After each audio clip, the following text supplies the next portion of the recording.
We often think of the Emancipation Proclamation as the moment that instantly freed all enslaved people in the United States. But the reality on the ground was far more complex and drawn out.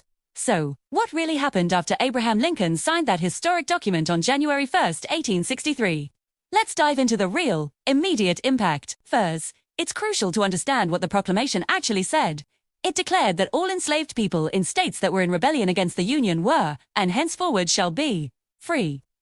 Notice the key phrase, in rebellion. This meant it didn't apply to the border states that had remained loyal to the Union.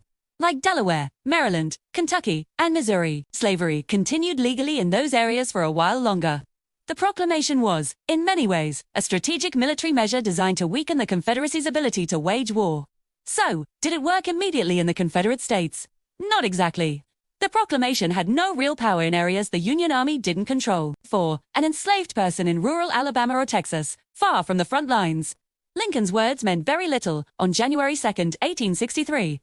Freedom wasn't a switch that was flipped, it was a reality that had to be seized, often at great personal risk. The true power of the proclamation came as the Union Army advanced. With every mile the Army marched deeper into the South, the proclamation became law. Thus, as soon as Union soldiers arrived, they became agents of emancipation.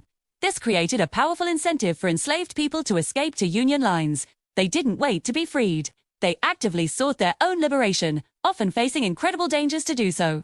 This mass exodus of labor crippled the Confederate war effort from within. Furthermore, the Emancipation Proclamation officially changed the purpose of the Civil War.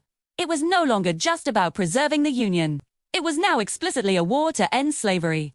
This had huge international implications, making it nearly impossible for countries like Britain and France, who had already abolished slavery, to support the Confederacy. They also authorized the enlistment of black men into the Union Army and Navy. Nearly 200,000 would go on to serve, fighting for their own freedom and the future of the nation. So, the Emancipation Proclamation wasn't a magic wand.